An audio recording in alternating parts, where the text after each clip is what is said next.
আরে বাবা, হযরত জাবের রাদিয়াল্লাহু তাআলা আনহুর বাড়িতে রাসূলুল্লাহ তখন খন্দক,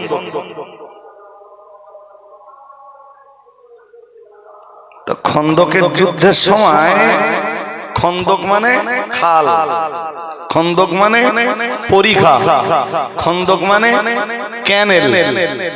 হযরত সালমান ফারসি রাদিয়াল্লাহু তাআলা আনহু রাসূলকে বুদ্ধি দিলেন, বললেন হুজুর এই মদিনার অন্তত 3 দিকে খাল কাটতে হবে। কি কাটতে হবে? খাল। খালের ডিপ এতটা হবে কেউ যদি নিচে পড়ে যায় যেন উঠতে না পারে, আর চওড়া এতটা হবে খুব দ্রুত গতি সম্পন্ন ঘোড়া নিয়ে কেউ যেন লাফিয়ে ওই খাল না পার হতে পারে। আমরা এবার খালের এপার থেকে যুদ্ধ করব। পরামর্শকার জোর করে বলেন। নবীর কি কারোর পরামর্শ নেওয়ার দরকার হয়? হ্যাঁ। এরপরেও রাসূলুল্লাহ সাহাবীদেরকে নিয়ে সুর, যার বাংলা মানে হলো পরামর্শ। এই যে আপনি গ্রামের প্রভাবশালী মানে আপনার কথা শেষ কথা, ইসলামে এটা নট অ্যাকসেপ্টেড। কথা বুঝছেন না নাকি? হ্যাঁ, মসজিদে 2 লাখ টাকা দিয়েছেন আপনি, গরিব ভাইটা 2 টাকা হলেও তো দিয়েছেন। মসজিদে অধিকার বেশি কার? যে 2 লাখ টাকা দেয় তার। হ্যাঁ, আজকে কি চলছে? যে টাকা বেশি দেয় অধিকার তার বেশি, আর যারা টাকা কম দিতে পারে তার অধিকার কম। তারা এসে মসজিদে যা বলবে সেটা শেষ কথা, রাইট? ইসলাম এই নীতিতে বিশ্বাসী না। ইসলাম বিশ্বাসী সুরনীতিতে। সুরা মানে পরামর্শ, সুরা মানে হ্যাঁ, তুমি যে পরামর্শটা দিয়েছো অধিকাংশরা যদি সেইটা সমর্থন করে, আর কথা কি বুঝতেছেন? তো সেইটা অ্যাকসেপ্ট। এটা ইসলামের নীতি। দুনিয়ার নীতি কি? দুনিয়ার নীতি আমার টাকা বেশি, আমি যেটা বলবো সেইটা হবে, আর হচ্ছেও তাই। ভুল বললেও ঠিক, ঠিক বললেও।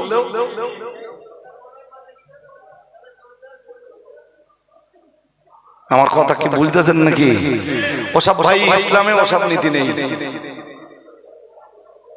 আল্লাহ রাসূল যে নীতি দিয়েছেন সে নীতির ভিতরে রয়েছে স্বচ্ছতা। সুবহানাল্লাহ। আর একটু মন খুলে বলো।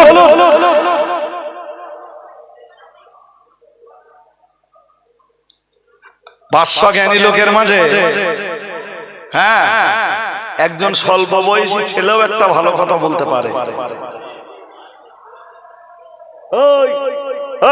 ডু নট ডিস্টার্ব, তাড়াতাড়ি চলে আয়। আর ডিস্টার্ব করলে কিন্তু বাইরে দিয়ে দেবো, তারা মধ্যে খাওয়ার বিতরণ হবে, তখন বুঝতে পারবে। তাড়াতাড়ি চলে, দাঁড়াবি না, ডিস্টার্ব করবি, চলে আয়, চলে আয় দোস্ত, শুনতে পাচ্ছ না? হ্যাঁ, সময় চলে যাচ্ছে আমার, আর এই লোকগুলো বসে আছে আমার কথা শুনবার জন্য। জি, খুব মন দিয়ে শোনো, উইথ ডিপ অ্যাটেনশন। আর আওয়াজ হলে হবে না ভাই। তোমরা এক জায়গায় বসছো এর মানে এই না যে গেজাগেজি করবা। মন দিয়ে আমার কথা শোনো। জি, মজলিস মোটামুটি আলহামদুলিল্লাহ এখন দেখেন ভরে গেছে। আলহামদুলিল্লাহ বলুন। আমি এসেছিলাম যখন, তখন এমনটা ভাবিনি বলো যে এই মজলিস আবার এত রাত্রে গড়বে। শুকরিয়া আল্লাহ যে আমি দক্ষিণ বেবিয়া গ্রামে এলে যখনই উঠি দক্ষিণ বেবিয়ার মানুষেরা অন্তত মজলিসটা ভরিয়ে দেয়, মানটা রক্ষা করে। তো রাসূল নিলেন সালমান ফারসির পরামর্শ। সুবহানাল্লাহ। আর একটু আওয়াজ দিয়ে বলেন, এদিকে মন দেন না, ওরা আসবে, আমার দিকে মন থাকবে আপনাদের। চোখ ওদিকে যাবে না, চোখ ওদিকে যাওয়া মানে মন ওদিকে যাবে। বলো জি খাল কাটা শুরু হলো। তো রাসূল খাল কাটার নির্দেশ সাহাবীদের উপর চাপিয়ে দেন, নবী নিজে বসে থাকলেন না।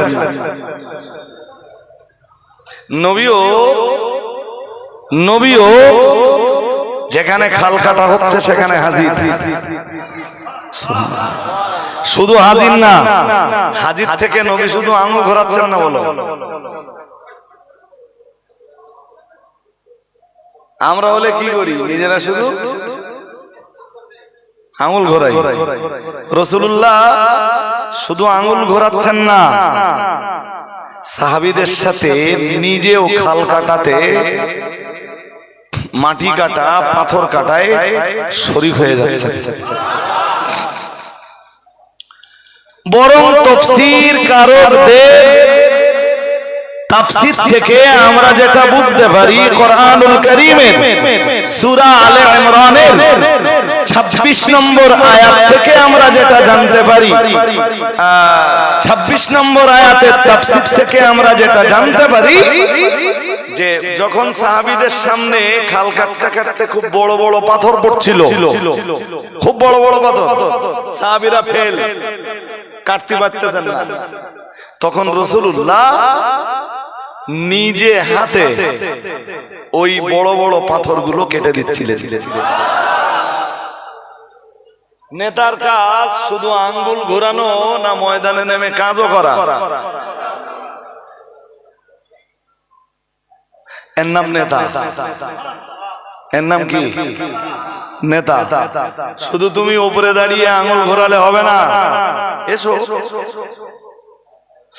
গরিবে কতটা পরিশ্রম করার পরে 400 টাকা আয় হয় এটা বোঝো। হ্যাঁ কিনা বলবেন তো? হ্যাঁ, তুমিও বোঝো। এই জন্য তিনি বিশ্ব নবী, এই জন্য তিনি বিশ্ব নেতা। এই কারণেই সব নেতার কথা মানুষ ভুলে যায়, হযরত মুহাম্মদ সাল্লাল্লাহু আলাইহি ওয়াসাল্লামকে উম্মত কখনোই ভোলে না।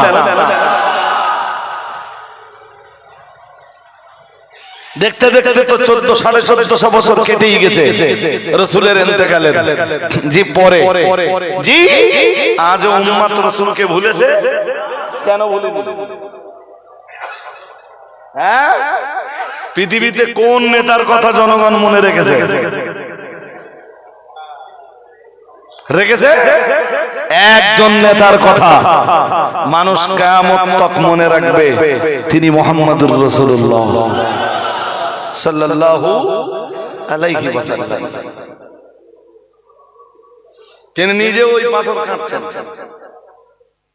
না খাবার আছে সাহাবীদের পেটে, আর না খাবার আছে রাসূলের পেটে। আচ্ছা, ওই যারা মাটি কাটা কাজ টাজ করেন, পেটে খাবার না থাকলে কতক্ষণ করা যায়? এই মাটি পাথর কাটা কাজ, এর জন্য পেটে বল লাগবে তো? আরে হ্যাঁ না বলে না? খাবার লাগবে নি? রাসূল ওই পিরিয়ডে ক্ষুধায় এত কাতর, পেটে পাথর বেঁধেছেন।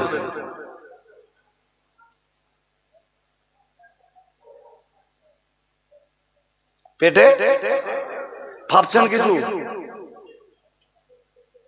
কতটা কষ্ট বিশ্ব নবীর জীবনে।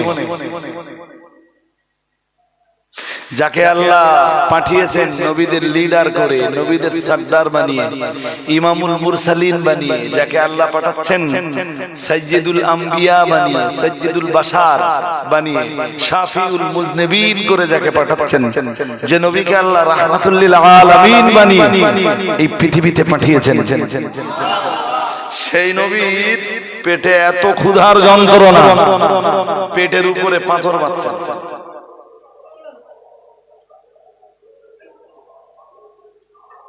এরপরেও অবৈধ কোন রাস্তা নট অ্যালাউ। সুবহানাল্লাহ। ভালো, আর একটু মন খুলে বলেন। কারণ নবীরা কখনো গুনাহ করে না, আর যারা গুনাহের কাজ করে তারা নবী হয় না।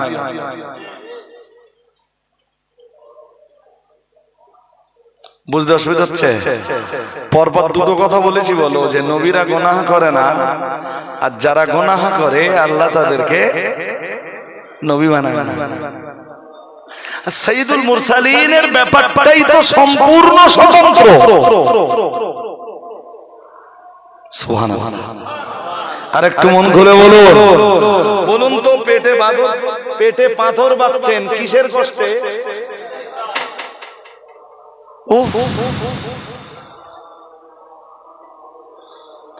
সাহাবাদের কষ্ট আছে খাবারে, কিন্তু নবী যে এত কষ্টে আছেন সাহাবারা এটা খবরও জানেন না। এই খবরটা সাহাবীদের কাছে নেই।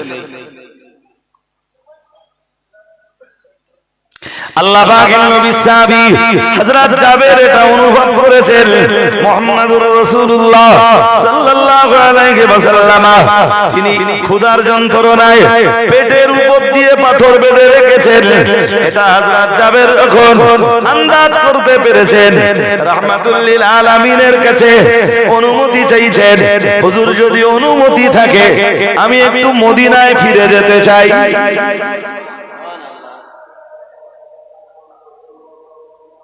যাও। সাহাবীদের উপর তো রাসূল মেজাজ দেখাতেন না, গরম দেখাতেন না, চোখ রাঙাতেন না, চোখ পাকিয়ে কথা বলতেন না। সুবহানাল্লাহ বলতে পারেন?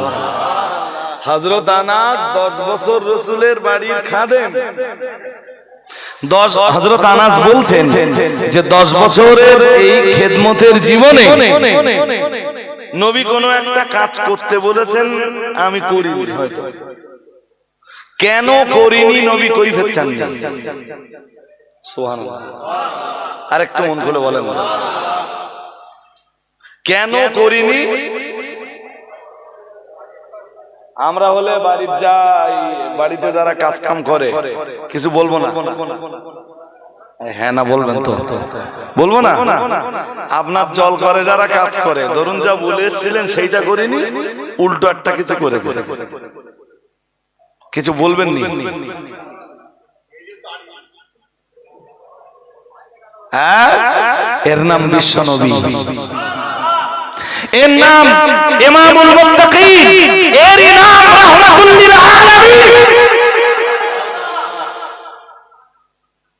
কিচ্ছু বলেন কো तमाम জিন্দেগিতে কোন স্ত্রীকে, কোন গোলামকে কখনো রাসূল গায়ে হাত দেননি। গায়ে হাত দেননি মানে মারেননি।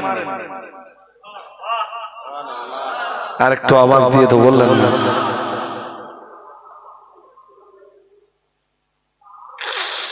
কিছু লোক তো পৃথিবীতে আছে, সকালবেলা বৌরি সকালে মারে, দুপুরে মারে, রাত্রি এসে আমার মারে।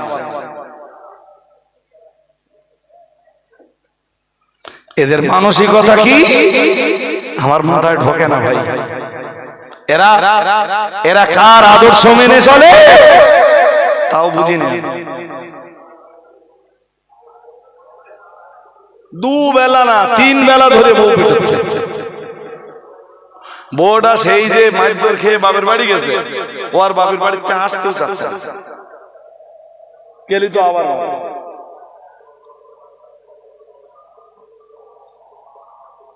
বউগুলোরে কিছু মানুষ বানিয়ে রেখেছে মাটির ঢোল, যত পাচ্ছে তত পিটাচ্ছে। কেন?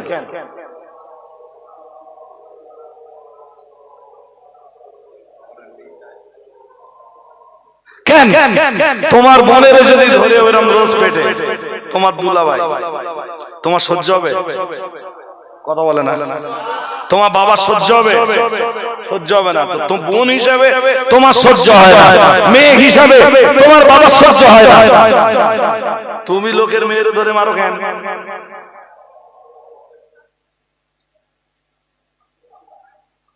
একটা হাদিস শুনুন, দক্ষিণ বেবিয়ার মানুষেরা ঘুম পায় নাকি?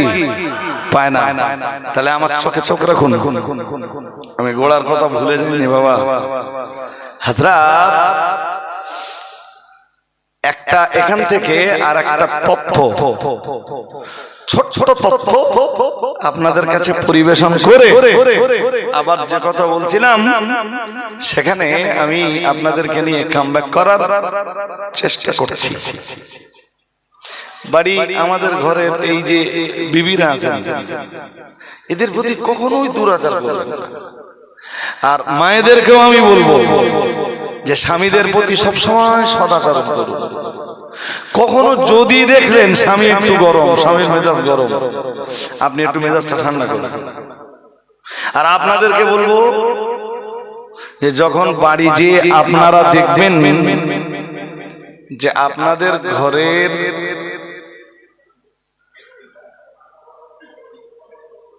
কোনো অসুবিধা ভাই ও ঘরের বিবির আমাদেরকে মন দিতে হবে। শুনুন এই থিওরি গুলি বাস্তবায়ন করতে পারলে লাভ আপনাদের। কখনো যদি বাড়িতে এমনটা দেখেন যে আপনার স্ত্রী একটু রেগে আছে, ওর মেজাজ একটু চড়া, আপনি মেজাজটা একটু ঠান্ডা করুন, দেখবেন সংসারে না কখনো গুদুগুতি হবে। ইনশাআল্লাহ বলুন। আপনার যখন মেজাজ চড়া,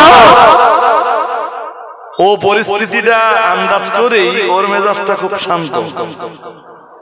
আজকে আপনি বকাবকি করছিলেন, ও এসে বলল যে জিনিসটা নিয়ে বকাবকি করছেন ওর বুঝপাড় পরে হবে না, আপনি গোসল করে আমার রান্না হয়ে গেছে দুটো আগে খেয়ে নেন। মেজাজটা খুব শান্ত শান্ত হয়ে যাবে নি? আপনি এখন খেয়ে নেন, ও ব্যাপারটা বোঝাপড়া হবে না, আমাদের ঘরোয়া ব্যাপার। আপনি কোনোদিন এসে দেখলেন কোন বিষয় নিয়ে আপনার স্ত্রী একটু চড়া, আপনি ওই সময় কথা বললেই বাইরে আওয়াজ চলে যাবে। আপনি একটু মেজাজটা ঠান্ডা করুন, দেখবেন সংসারে শান্তি থাকবে, আল্লাহর রহমত নাযিল হবে। দুজন একসাথে গরম হলেই ঘরের চালে বাস করার মতো। বন্ধু আমি ভুল বলছি না তো? হ্যাঁ, তুমি বিয়ে করেছো? আমি যারে বোঝাচ্ছি সে বেটাটা বিয়ে করি।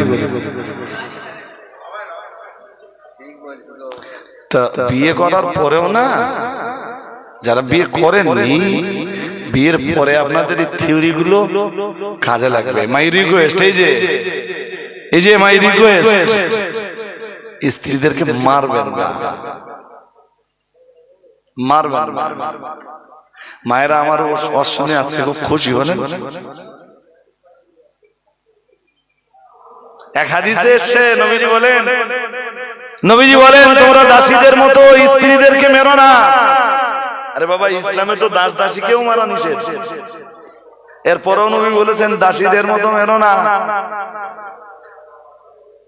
সম্ভবত ওই হাদিসের শেষ অংশে আছে যে এখন যাকে মারলে দিনের শেষ ভাগে যে তথা রাত্রে বেলায় আবার তার বিছানায় থাকবা, লজ্জা লাগবে নি তো?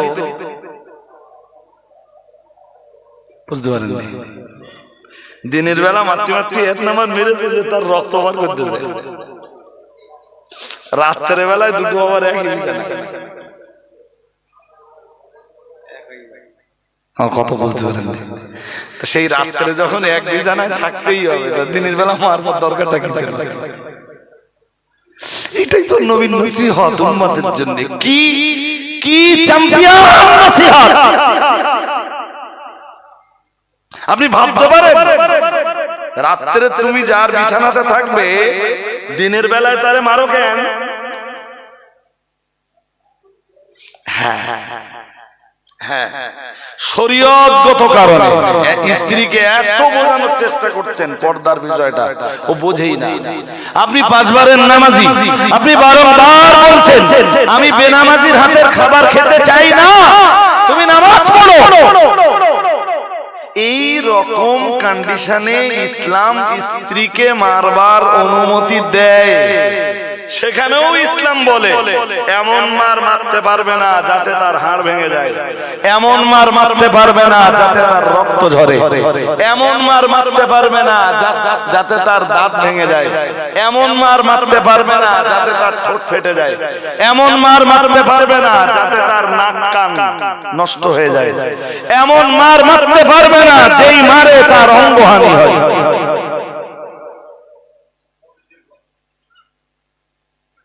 বুঝতে অসুবিধা হয়?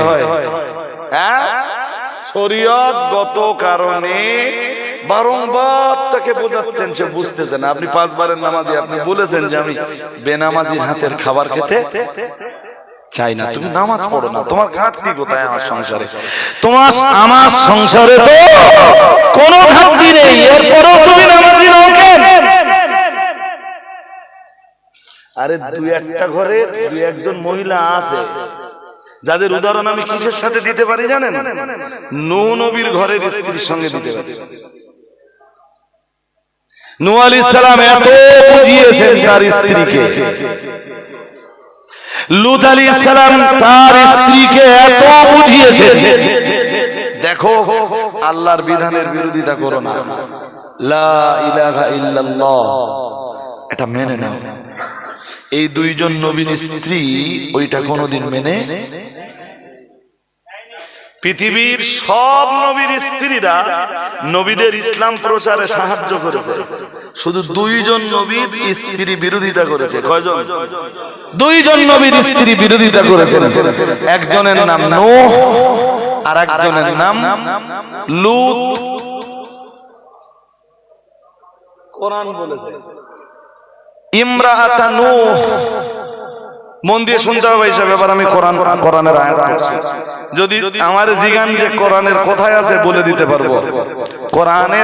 কোরআনুল কারীমের একদম 28 পারা শেষ পৃষ্ঠায় আল্লাহ বলেন,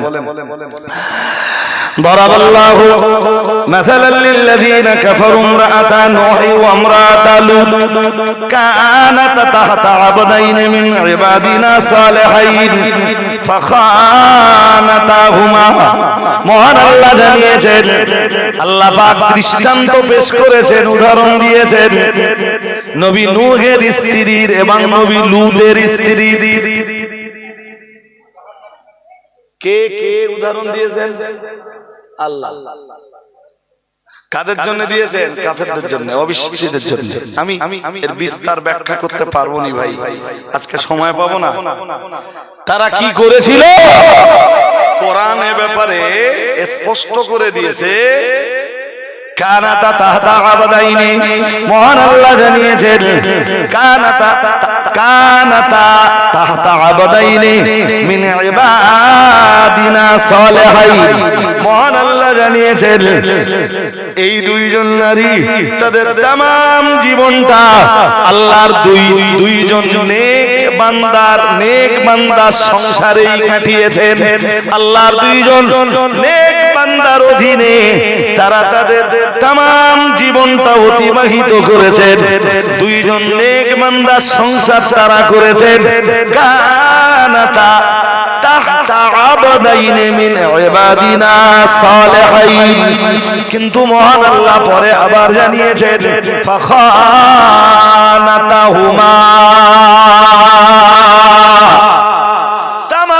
জীবনে 2জন নারী 2জন নবীর সংসারে, আল্লাহর 2জন নেক বান্দার সংসারে সংসার করার পরেও तमाम জীবনটা 2জন নবীর অধীনস্থ থাকার পরেও মহান আল্লাহ জানিয়ে দিয়েছেন তারা ওই 2জন নবীর খেয়ানত করেছে। বলুন নাউজুবিল্লাহ। কি করেছে? তাদের সাথে, ওই 2জন নবীদের সাথে, ওই 2জন নবীর সাথে ফাখানাতাহুমা। দুজনের সাথেই ওই 2জন স্ত্রী খেয়ানত করেছে। নবী নূহের স্ত্রী নূহের সাথে আর লূতের স্ত্রী লূতের সাথে तमाम জীবন খেয়ানত করেছে। আল্লাহ বলেন একদম 28 পারার শেষ পৃষ্ঠা, এটা সূরা তাহরিমের 10 নম্বর আয়াত। মিলিয়ে নেবেন, যাদের মোবাইল আছে গুগলে সার্চ করবেন। বাংলাও পেয়ে যাবেন, আপনারা সার্চ করলেই পেয়ে যাবেন। এরপরে আল্লাহ বলেন যে ফালাম ইউগনিয়া আনহুমা মিনাল্লাহি শাইআ, ওই দুইজন নবী আল্লাহর আযাব থেকে বাঁচবার জন্য তাদের কোনো উপকারে আসবে না। শুনছেন নাকি? এই দুইজন নবী আল্লাহর আযাব থেকে বাঁচবার জন্য ওই দুইজন নারীর পক্ষে কোনো কথা বলবে না, কোনো উপকার করতে পারবে। এই দুইজন নবীর কোন নবী তাদের স্ত্রীকে উপকার করতে পারবেন না। আমি অন্য নবীর কথা বলিনি, বলো। কোরআন এই পর্যন্ত বলে শেষ করিনি, কোরআন আর একটু বলেছে। কি বলেছে? আল্লাহ পাকের কোরআন জানিয়েছে, ওই আয়াতের শেষ অংশে মহান আল্লাহ জানিয়েছেন অকিলা দুখুলান নার মা'আদ দাখিলিন। আল্লাহ পাক রব্বুল আলামিন জানিয়েছেন সেদিন তথা বিচারের দিন জাহান্নামীরা যখন জাহান্নামে যাবে, আল্লাহ পাক রব্বুল আলামিন জানিয়েছেন আমার ওই দুইজন নবীকে সেদিন ডাক দিয়ে বলা হবে অকিলা দুখুলান নার। মহান আল্লাহ জানিয়েছেন ওই দুইজন নবীর স্ত্রীকে সেদিন ডাক দিয়ে বলা হবে উদখুলান নার, তোমরা দুইজন জাহান্নামের ভিতরে ঢুকে যাও মা'আদ দাখিলিন।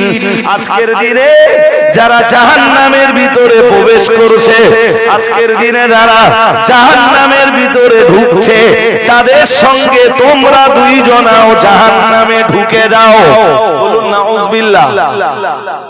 আর একটু জোরে আওয়াজে বলেন না। কারোর কারোর সংসারে, সবার সংসারে বলছি না, তবে কারোর কারোর সংসারে এই নূহ আলাইহিস সালামের স্ত্রীর আত্মীয়দের কেউ না কেউ আছে। বুঝতে অসুবিধা হচ্ছে নাকি? হ্যাঁ, নূহ আলাইহিস সালামের স্ত্রীর হয়তো তারা খুব ঘনিষ্ঠ আত্মীয়। স্বামী এত বলে নামাজ পড়ো, কি বলে? নামাজ পড়ো, এত বলে পর্দা করো। আর এই যে আপনাদের ঘরের মেয়েরা যারা ওই ঘোষবাড়ি বেড়াতে যাচ্ছে না, এদের কন্ডিশন খুব ভালো হবে না ভাই সাহেব। সেখানে নাচতেছে, সেখানে যে টিকটক করতেছে, সেখানে যে ড্যান্স দিচ্ছে, আপনি কি ভাবতেছেন যে এরা যেসব সংসারে যাবে, এইসব সংসারে কি কম জ্বালাতন করবে? হ্যাঁ না, কিছু বলে না, কিছু বলবেন তো? আমার ভুল হয়ে গেলে বলেন। যেসব সংসারে এরা যাবে, এরা কি কম জ্বালাতন করবে? হ্যাঁ, যদি যদি যদি বাঁচতে চান, মেয়েকে, আপনার মেয়ে দেখুন, আমি কন্ট্রোল করতে যাব না, আপনাকে নিয়ন্ত্রণ করতে হবে, আপনি তার বাবা। নইলে ওই মেয়ের দায়ে আপনি জাহান্নামে যাবেন। ষোলো কথা। হাজিরিন মাজলিস, আমার ওয়াজ এখানে ছিল না, প্রাসঙ্গিক ক্রমে অনেক কথাই বলে ফেলেছি। চলুন কাম ব্যাক করি। রসুলের পেটে পাথর বাঁধা দেখতে পেয়েছেন কে?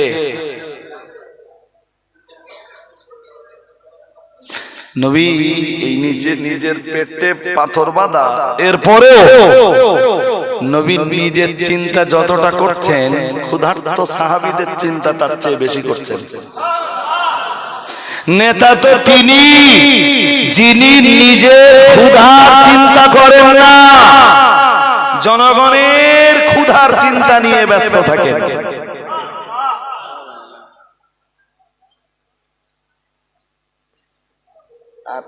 কি হলো? আমার জিজ্ঞেস করেছো? এত বন্ধ আমি করতে বলেছিলাম। বসো দোস্ত, বসো, রাগ করো না আমার কথা। বন্ধ তো আমি করতে বলেছিলাম। হ্যাঁ, বুঝতে পারছি, কিন্তু আমার ম্যাটারটা আমি সবচেয়ে ভালো জানি, তাই না? যাক, মন দিয়ে শোনেন।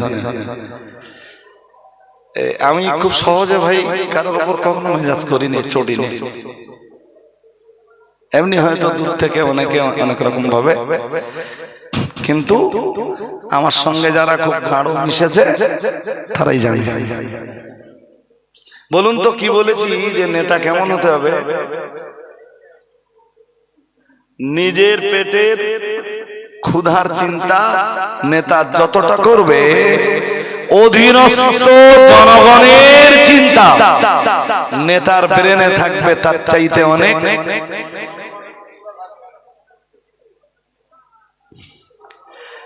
Don't mind. এখন নিজের চিন্তা বেশি না জনগণের চিন্তা বেশি? এরা নেতা হওয়ার যোগ্য না। সহজ কথায় মনে রাখুন। আল্লাহ পাকের নবী সাহাবী জাবের বললেন, ইয়া রাসূলুল্লাহ, যদি অনুমতি হয় ঘরে যাব, মদিনায় ফিরে যেতে চাই। প্রিয় নবী মুহাম্মদুর রাসূলুল্লাহ সাল্লাল্লাহু আলাইহি ওয়াসাল্লাম হযরত জাবেরকে অনুমতি দিলেন। হযরত জাবের ঘরে এলেন, দরজায় দাঁড়িয়ে সালাম দিলেন। বিবি সালামের জবাব দিয়ে ঘরের দরজাটা খুলে দিলেন। হুজুর, কেউ তো মদিনায় ফিরে আসে না, হঠাৎ আপনি ফিরে এলেন। হযরত জাবের বললেন, আমি আমার নবীর অনুমতি নিয়েই ঘরে ফিরেছি। ও আমার বিবি, তুমি কি আমায় খবর দেবে বিবি, বাড়িতে কি খাওয়ার মতো কিছু আছে?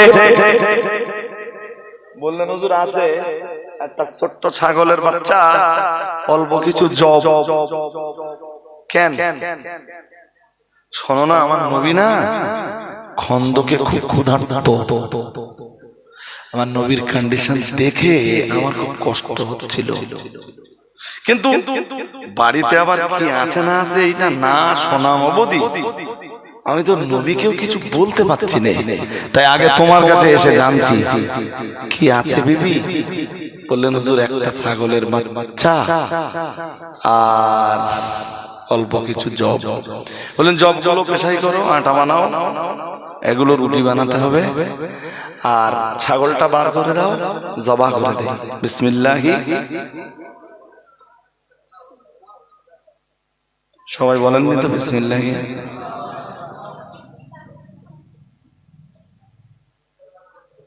বিসমিল্লাহ বলে কোন জিনিসে ছুরি চালালে কাটবে?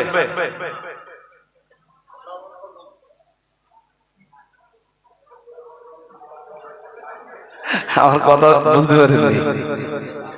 জিজ্ঞাসি তলোয়ারে প্রচন্ড ধার, বিসমিল্লাহ বলে চালানো হলো, কাটবে?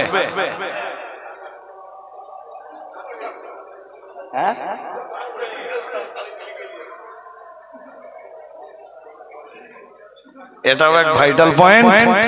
এ পয়েন্টের জবাব আমি কোনো না কোনো মজলিসে দিয়ে রেখেছি, আজকে প্রসঙ্গ বাড়াবো না। হযরতে জাবের রাদিয়াল্লাহু তাআলা আনহু, আমি গোড়ার কথা ভুলে যাইনি ভাই, আমার মনে আছে, শুনেন, আমি ঠিক পৌঁছে যাব গোড়ায় আবার। হযরত জাবির রাদিয়াল্লাহু তাআলা আনহু বাচ্চাটা জবাহ করে দিয়ে সোজা খন্দকে চলে এলেন। শুনছেন নাকি? এদের দিকে মন দিলে হবে না বলেছি না?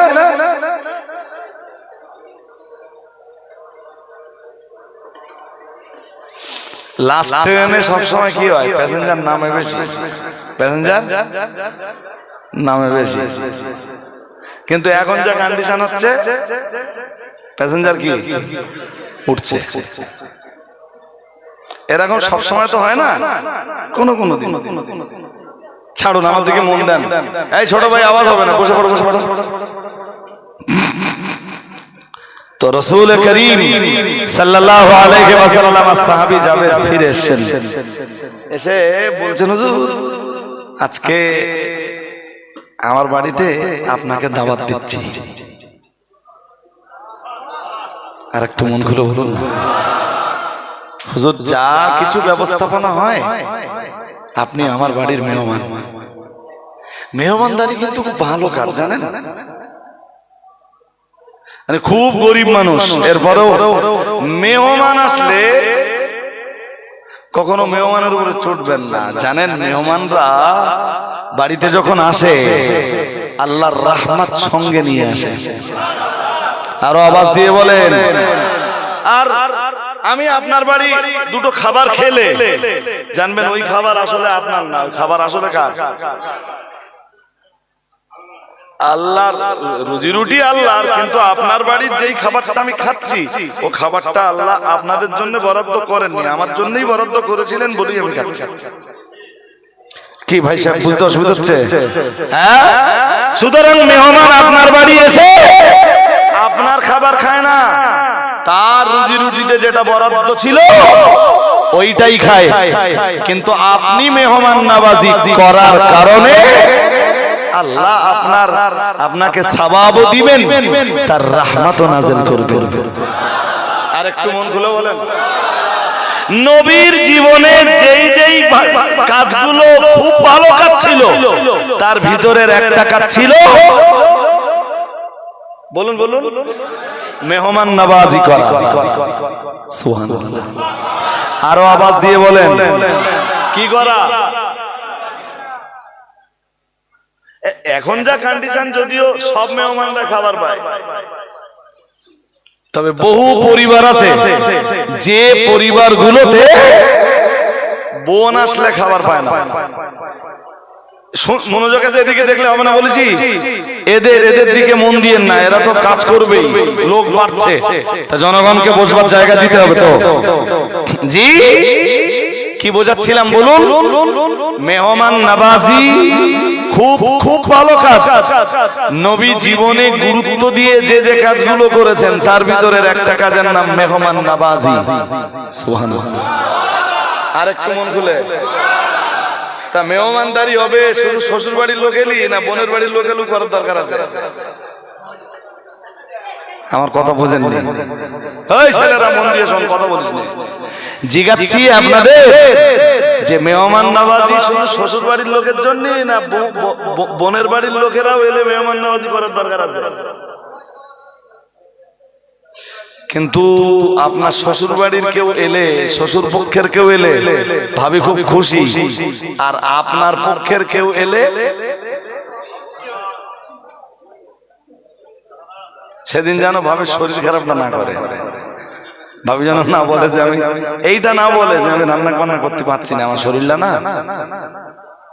না। ওর বোন যখন আসে তখন ওর ব্যবহার কি? সকাল সকাল থেকে যায়, প্যাকেট ট্যাকেট গুছিয়ে দেয়, বলে যাও তাড়াতাড়ি যাও বাজার টাজার করে নিয়ে। আমার বোনটা না অনেকদিন আসে না। আর আপনার বোন যখন আসে, ও চোখে তখন প্রায় ঢেকি পড়ার মতো একটা কন্ডিশন। মেয়েরা যতই নামাজ পড়ুক, যতই রোজা রাখুক, যতই তাসবিহ তাহলিল করুক, যতই তারা কোরআনুল কারীমের তেলাওয়াত করুক, এই হিংসাই মনোভাব যতদিন তাদের ভিতর থেকে না যাবে, ওই যত ইবাদত করতেছ না, ও সব খেয়ে ফেলবে। কিসে? হিংসায়। কিসে খেয়ে ফেলবে? হিংসায়। কোথায় আছে হাদিসে? আল্লাহ পাকের নবী জানিয়েছেন, ইন্নাল হাসাদ, আল্লাহ পাকের হাবিব জানিয়েছেন, আল্লাহ পাকের নবী জানিয়েছেন, ও সাহাবীরা মনে রাখো, ইন্নাল হাসাদা ইয়াকুলুল হাসানাত, আল্লাহ পাকের রাসূল জানিয়েছেন, নিশ্চয়ই হিংসা মানুষের জীবনের নেক কাজগুলোকে খেয়ে ফেলে। বলুন নাউযুবিল্লাহ।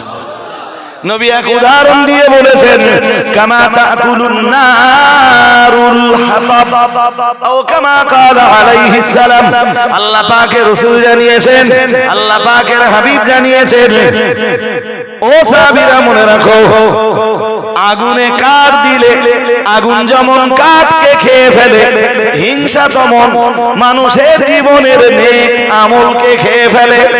আগুনে কাঠ দিলে কাঠ যেমন পুড়ে যায়, আল্লাহ পাকের রাসূল বুঝিয়ে দিলেন, ঠিক অনুরূপ ভাবে একজন মানুষের হিংসা তার আমলগুলোকে জ্বালিয়ে পুড়িয়ে দেয়। বলুন নাউযুবিল্লাহ। আরো জোরে আওয়াজে বলেন, হিংসা করবেন। শুধু মেয়েদের বলছি না, হিংসা করতে আপনাদেরও নিষেধ করছি, সবার জন্য নিষেধ। হিংসা কখনোই করবেন না।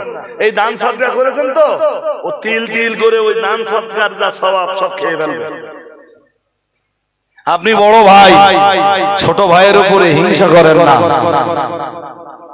আপনার বাড়ির পাশে যিনি আছেন তার প্রতি আপনি হিংসা করেন না। ভাবি যারা আছেন ননদের প্রতি হিংসা করেন না। আপনার বোন আপনার বাড়িতে এলে আপনি ঠিক যে দৃষ্টিতে দেখেন, আপনার স্বামীর বোন আপনার বাড়িতে এলে আপনি ঠিক সেই দৃষ্টিটা প্রদর্শন করুন। আমার কথা সঙ্গত না অসঙ্গত? সঙ্গত যদি হয় তাহলে মেয়েদেরকে মেনে নেওয়ার জন্য আমি অনুরোধ করব। মেহমান নওয়াজি ভালো কাজ, এটা করবেন। আর মেহমান এলে অসন্তুষ্ট হবেন না। যেদিন বাড়িতে দেখবেন যে বড্ড একা একা লাগতেছে আর কেউ নেই, পারলে রাস্তায় বেরিয়ে কাউকে ধরে নে, বাড়িতে যে দুটো খাওয়া দাওয়ার বন্দোবস্ত করে দেবে, যে ভাই আজকে না আমার বাড়ি আর কারো পাচ্ছি রে, দুটো খাবে কেউ। ওই প্রতিদিন কারো না খাওয়াই, তা আজকে আর মেহমান নেই ভাই, তুমি যদি আমার বাড়ি দিয়ে দুটো খেতে আসতে খুঁজে। বোঝেন, বুঝতেছেন নাকি? ইব্রাহিম আলাইহিস সালাম মেহমান ছাড়া খাবার খেতেন না। যেদিন মোটে বাড়িতে কেউ নেই, কোনো মেহমান নেই, খাবার আগে ইব্রাহিম নবী রাস্তায় যে বলতেন, প্রদীপকে ধরে বলতেন, ভাই চলো না আমার বাড়ি দুটো খাও না, আজকে আমার বাড়ির একটু মেহমান হও না। আমি কে জানো? আমি আল্লাহর খলিল, জাতির পিতা ইব্রাহিম। আর একটু মন খুলে বলুন না, একা একা খাবার খাওয়া পছন্দ? হ্যাঁ, আপনার বাড়ির খাবার যে অন্যকে দিয়ে খেতে হবে, আপনার কচিরাও শিখবে। আমার বাড়ি আল্লাহ শুকরিয়া আদায় করে বলছি আলহামদুলিল্লাহ আলহামদুলিল্লাহ আলহামদুলিল্লাহ। খাওয়ার সময় কেউ না কেউ থেকে যায়, কেউ না কেউ। আর যেদিন কেউ না থাকে না, সেদিন খুব নিঃসঙ্গ লাগে, যে আজকে আর কেউ খেলো না। মানুষকে খাবার দিবেন, খাবার। জাহান্নামীরা যত কারণে জাহান্নামে যাবে, তার ভিতরের এক কারণ হলো ওয়ালা ইয়াহুদ্দু আলা তাআমিল। এই তো পড়তে পারতেছেন আপনারা, কথা কি বুঝতেছেন নাকি? মোটামুটি বুঝতেছেন, আলহামদুলিল্লাহ। সুতরাং মানুষকে খাবার দিবেন। আপনি যেই পয়সাটা উপার্জন করছেন, ভাববেন না এইটা সব আমার। ওয়াল্লাযীনা ফি আমওয়ালিহিম হাক্কুম মা'লুম লিস-সাইলি ওয়াল মাহরুম। পড়ুন আল্লাহু আকবার। কি বলতেছে জানেন আল্লাহ আয়াতে?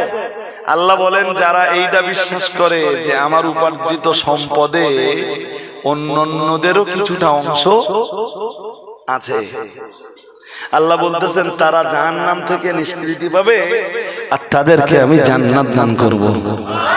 কাদেরকে? যারা উপার্জন করার পরে ভাবে যে আমার উপার্জনে শুধু আমার স্ত্রীর অধিকার না, শুধু আমার ছেলের অধিকার না, শুধু আমার মেয়ের অধিকার না, আমার উপার্জনে আমার গ্রামের মানুষের অধিকার রয়েছে, আমার প্রতিবেশীর অধিকার রয়েছে, আমার আত্মীয়দের অধিকার রয়েছে, আমার গ্রামের ফকির মিসকিন এতিম এদের অধিকার রয়েছে, অভাবগ্রস্ত দরিদ্রদের অধিকার রয়েছে। আল্লাহ বলছেন তারাই জাহান্নাম থেকে বাঁচবার উপযুক্ত এবং তারাই জান্নাতের হকদার। আরেকটু মন খুলে বলেন, যা উপার্জন করে যারা এইটা মনে করে যে এটা আমার ছেলের, আমার স্ত্রীর, আমার মেয়ের, দ্যাটস এনাফ। নিজের ছোট ভাই, বড় ভাই কোটিপতি, ছোট ভাই কি কষ্ট করে ভাষায় বলা যাবে না, চোখে দেখতে পাও না। তোমার ছোট ভাই কি কষ্ট করে চোখে দেখো না? ছোট ভাইয়ের প্রতি দয়া হয় না, মায়া মমতা জন্মায় না।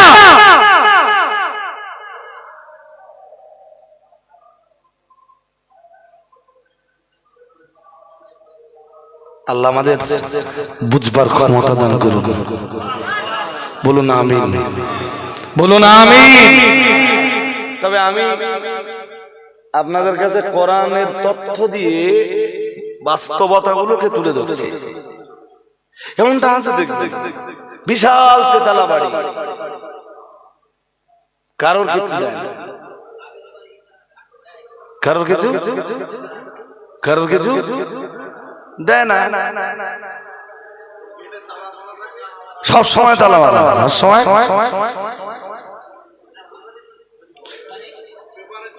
কি বলছে জানেন? আমার বলছে একজন, এই যে মাইন্ডে নেন না, ঘুমাচ্ছে দুই একজন, যারা ঘুমাচ্ছে ডেকে দেন ওদের। এই ভাইটাল পয়েন্ট গুলো একটু মনে রাখুন। মক্কা শরীফে আমি তখন মক্কায় আমারে বলছে আমার বাড়ির গেটের ভিতর ঢুকতে গেলে তার খবর আছে,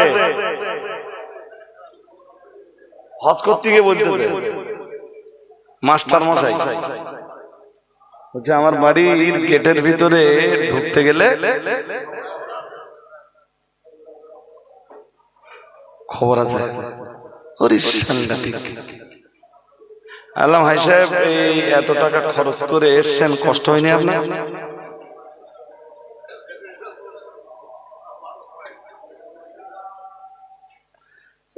সবসময় গেটে তালা দেওয়া, একটা ফকির মিসকিন যে কিছু চাবে, লাইন ওদের দিবেন। পারলে ওই যে কিছু মেয়েরা দেখবেন পাড়ায় পাড়ায় ভিক্ষা করে বেড়ায়, আছে না? দেখবেন দুই একজনের গায়ের কাপড় খুব খারাপ অবস্থা। আপনার যদি সঙ্গতি থাকে, এই যে টাকায় না দিয়ে আপনি একটা কাজ করুন, ঠিক এইরকম মায়েদের জন্য আপনি একটা কাপড় কিনে দেন। অথবা বাড়িতে যদি ভাবির একদম নতুন কাপড় থাকে, পরা কাপড় না দিয়ে একটা নতুন কাপড় হাতে তুলে দিয়ে দেখবেন ও কতটা খুশি হয়। নবীজি বলেন, এ ব্যাপারেও হাদিস আছে।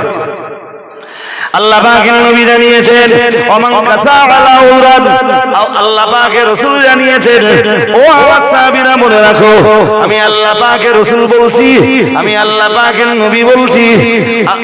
ও আমার সাহাবীরা, আল্লাহর কোন বান্দা বান্দি যখন দুনিয়ার এমন কোন মানুষকে কাপড় পরায়, যে মানুষটার কাপড় কিনবার মতো সঙ্গতি ছিল না, যে মানুষটার কাপড় কিনবার মতো সংস্থান জোগাতে পারছিল না, দয়ার নবী মুহাম্মদুর রাসূলুল্লাহ সাল্লাল্লাহু আলাইহি ওয়াসাল্লাম নবী আমার জানিয়ে দিয়েছেন, কেউ যদি এই রকম কোন মানুষকে কাপড় পরায়, এদের বস্ত্র পরিধানের ব্যবস্থাটুকু করে দেয়, আল্লাহ পাকের রাসূল জানিয়েছেন, কাসাহুল্লাহু উল্লাতাল কারামা, আল্লাহ পাক রব্বুল আলামিন তার দয়ার জান্নাতের ভিতরে তাকে সম্মানের পোশাক পরিধান করাবেন।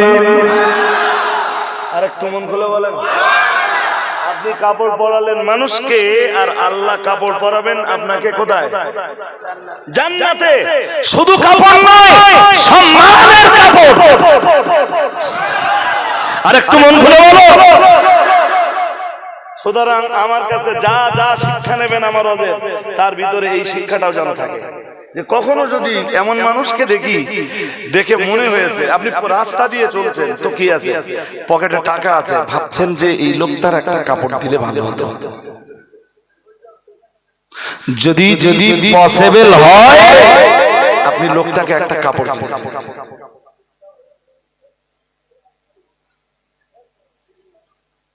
কথা শুনছেন নাকি? আল্লাহ আমাদের বুঝবার ক্ষমতা নসিব করুন, বলুন না আমিন। আমাদের নবী নিজে সেলাই করা জামা পরতেছেন, আর যাদের বস্ত্র নেই, বিবস্ত্র, আমাদের নবী তাদের বস্ত্রের ব্যবস্থা করে দিচ্ছেন। গড়ার কথা আমি ভুলে যাইনি। ওই ছেলে, এই বেটা, তুই আরে বলিস কেন বাবা? হুজুর ওইদিকে, ওই বুঝতে পারিনি, হুজুর যেদিকে সত্য তুই বুঝতেই পারতেছিস যে সবাই যে যেখানে বসে আছে হুজুরের দিকে মুখ, ওর মুখ উল্টো দিকে।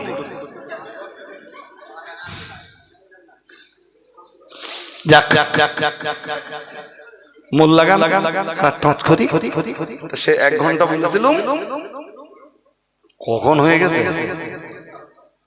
1 ঘন্টা, তখন টাইম দেখেছিলাম 12টা 22, এখন 140 একটা 40 জি একটা ওয়াজ আপনাদের কাছে করি। ওয়াজটা হয়তো কেউ কোনো না কোনো মজলিসে আমার কাছে শুনেছেন, আর যদি শোনাও থাকে আরেকবার রিপিট মেরে নেন, আর যারা শোনেননি আরো মনোযোগ দিয়ে শুনুন, যারা শুনেছেন তাদেরও ভালো লাগবে। রাসূলের ইন্তেকালের পর হযরত আবু বকর সিদ্দিক রাদিয়াল্লাহু তাআলা আনহু খেলাফতের মসনদে বসলেন, দায়িত্ব সামলালেন, যথার্থভাবে দায়িত্ব পালন করলেন। এরপরে যখন তার ইন্তেকালের সময় হয়ে গেল, তিনি কোনো এক রাত্রে রাসূলকে স্বপ্নে যোগে দেখছেন। আর একটু মন খুলে বলো, নবী রেখে ও স্বপ্ন দেখলে সেটা মিথ্যা হয় না। আর হযরত আবু বকর তো নিজের এই চোখে, নিজের চামড়ার চোখে রাসূলকে দেখেছেন। শুধু দেখেছেন না, রাসূলের জীবনের সবচাইতে প্রিয় সাথী হযরত আবু বকর। নবীজি বলেন, আবু বকর জান্নাতেও আমার সঙ্গী। লিকুল্লি নাবিয়্যিন রাফিকুন ফিল জান্নাহ ওয়া রাফিকি ফিল জান্নাতি আবু বকর। বলতেন প্রত্যেক নবীর সাথে দুনিয়ার একজন করে সাধারণ মানুষ জান্নাতে থাকবে। আল্লাহ দুনিয়ার যে মানুষটাকে জান্নাতে আমার বন্ধু বানিয়ে দেবেন, তিনি আমার প্রিয় সাহাবী হযরত আবু বকর।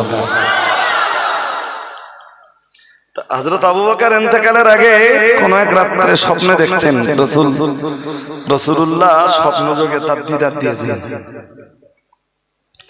আল্লাহ পাকের নবী হযরত আবু বকরকে বললেন, আবু বকর দুনিয়ার কষ্ট তোমায় পোহাতে হবে না, দুনিয়ার কষ্ট আর তোমায় সইতে হবে না, দুনিয়ায় আর তোমায় দায়িত্ব পালন করতে হবে না। আমি মুহাম্মদুর রাসূলুল্লাহ সাল্লাল্লাহু আলাইহি ওয়াসাল্লাম তোমার तमाम জীবনটা তো আমি রাসূলুল্লাহ আমার সঙ্গে কেটেছে, তোমার तमाम জিন্দেগিটা আমার সঙ্গে অতিবাহিত হয়েছে। ও আমার সাহাবী আবু বকর, আমি মুহাম্মদুর রাসূলুল্লাহ সাল্লাল্লাহু আলাইহি ওয়াসাল্লাম তোমার অপেক্ষায় আছি, চলে এসো। আবু বকর তোমার নবীর কাছে চলে এসো। নবী আমার হাত ছানি দিয়ে ডাকলেন, আবু বকর তুমি চলে এসো। আবু বকর জীবন সন্ধ্যা তোমার ঘনিয়ে এসেছে, জীবনের শেষ লগ্নে তুমি পৌঁছে গেছো। আবু বকর আল্লাহর নবী সাহাবী হযরত আবু বকরের ঘুম ভেঙে গেল। সারাটা রাত চোখের দুটো পাতা এক জায়গায় করতে পারলেন না। ফজরের আযান হয়ে গেল, ফজরের সালাত আদায় করে নিলেন। নামাজ আদায় করে নিয়ে অসুস্থ দেহটা নিয়ে খুব সকালবেলা আম্মা জান হযরত আয়েশার ঘরের দরজায় এসে হাজির। সালাম দিলেন বেটি আয়েশা। হযরত আবু বকরের বেটি আয়েশা ঘরের ভিতর থেকে সালামের জবাব দিলেন। এত ভোর বেলা, এত সকাল সকাল আমার আব্বা জান আবু বকর ঘরের দরজায় কখনো আসেন না। হঠাৎ আমার আব্বা জান হযরত আবু বকর মুসলিম জানের প্রথম খলিফা হযরত আবু বকর আমার ঘরের দরজায়। আমি আয়েশা জানি আমার আব্বা আবু বকরের শরীরটাও খুব ভালো নাই। এই অসুস্থ দেহ নিয়ে কেন এত ভোর বেলায় আমার বাড়িতে আসতে যাবে? কি এমন ঘটলো? আম্মা জান আয়েশা ঘরের দরজাটা খুলে দিলেন। হযরত আবু বকরের জন্য দরজাটা খুলে দিয়ে বললেন, আব্বা জান আপনি শারীরিক দিক দিয়ে কেমন আছেন? হযরত আবু বকর বললেন, জননী ও আমার বেটি আয়েশা, যে কন্ডিশনে আল্লাহ আমায় রেখেছে আমি ভালোই আছি। আমি আমার আল্লাহর কৃতজ্ঞতা করছি মা, আল্লাহ আমায় ভালো রেখেছেন, আলহামদুলিল্লাহ। হযরত আম্মা জান আয়েশা বললেন, হুজুর এই অসুস্থ দেহ নিয়ে এত সকাল সকাল আমার বাড়িতে কেন? হযরত আবু বকর রাদিয়াল্লাহু তাআলা আনহা বললেন, বেটি আয়েশা, ও আমার বেটি আয়েশা, এই সকাল সকাল তোমার আব্বা আবু বকর তোমার বাড়িতে হাজির হয়েছে, তোমার জন্য তিনি একটা ওসিয়ত করতে চান। সুবহানাল্লাহ। একটা ওসিয়ত নিয়ে এসেছে বেটি। বলেন ওসিয়ত, ওসিয়ত বোঝেন তো? ওসিয়ত বোঝেন? বলেন বেটি, আমি তোমার কাছে একটা ওসিয়ত করতে চাচ্ছিলাম, আমার ওসিয়তটা আমার ইন্তেকালের পরে তুমি পালন করো মা। হযরত আম্মা আয়েশা বললেন, হুজুর, তো ওসিয়ত করার জন্য আপনার ছেলেরাও তো আছে। সব সময় বাবা ওসিয়ত করার জন্য বেছে নেয় কে? কাকে? ছেলে থাকলে ছেলেদের বেছে নেয় তো। বলেন আপনার দায়িত্ববান দায়িত্বশীল ছেলেরা তো আছে। হযরত আবু বকর বললেন, বেটি আয়েশা, শোনো মা, আমি যেটা ভালো মনে করছি সেটাই করছি।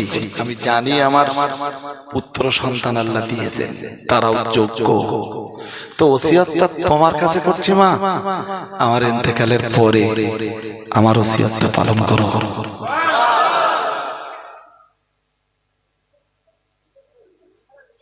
হযরত আবু বকর রাদিয়াল্লাহু তাআলা আনহু বললেন, হযরত আপনার ওসিয়ত? বললেন, হ্যাঁ, আমার ওসিয়ত হলো আমার ইন্তেকালের পরে আমাকে যখন কাফন জড়াবে, তোমরা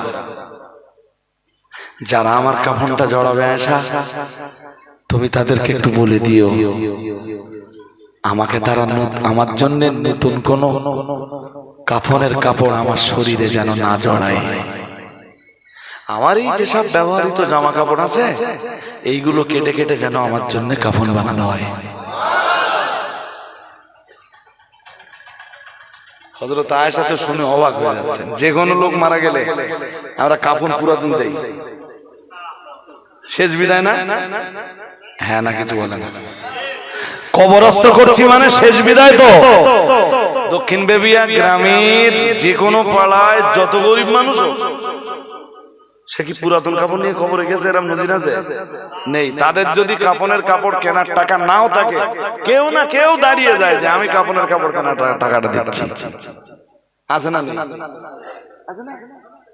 হুজুর বলেন কি, মদিনার কোন ভিখারি মারা গেলে সেও নতুন কাফন নিয়ে কবরে যায়, আর আপনি মুসলিম জাহানের খলিফা, আপনি পুরাতন কাফন নিয়ে কবরে যাবেন?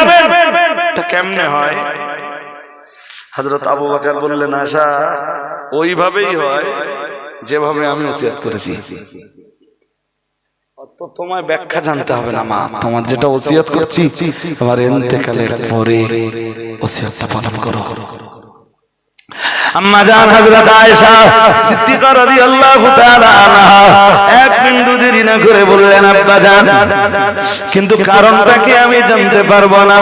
আপনার ইন্তেকালের পরে আমি যখন জনগণের কাছে আপনার ওসিয়তটা তুলে ধরবো, মুসলিম জানের খলিফা আমিরুল মুমিনিন খলিফাতুল মুসলিমিন হযরত আবু বকর রাদিয়াল্লাহু তাআলা আনহু তিনি জীবদ্দশায় ওসিয়ত করে গেছেন, তার ইন্তেকালের পরে তার জন্য জানো নতুন কোন কাফনের বন্দোবস্ত করা না হয়, পুরাতন কাফনেই যেন তাকে কবর দেওয়া হয়।